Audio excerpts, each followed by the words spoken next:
Hello, what's up mga Kamakoys Vlog, mga Kamaster. So natakaroon din no, kung asa may nag-training sa una.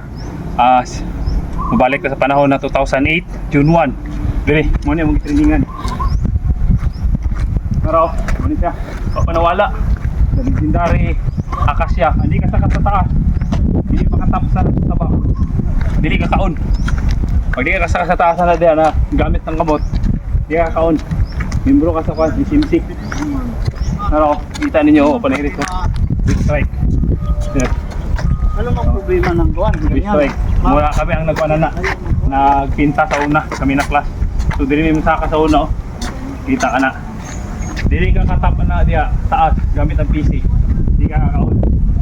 Dili, gabi kamalasan dili sa una, dito rin na ba't muna yung kuhan, kwarto sa among senior sa kani.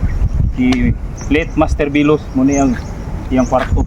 Tapos dili, barak dili sa una, ako inabarak, sa dulong dito. Ang makadako, pagkubra, 1 week ang pahulay. Kubra lang ang pandakpon sa una. Dili among kuhan, muna among digananan. Wala pa na mga balay sa una, pagkita na mga balay. Karon nani balay sa una, wala pa na. So mo ni ang kuan, di ari ko yan. Mao ni ang battleground ng CC Class 180 Bidlishu. So thank you for watching guys mga Kamaster. Let's go.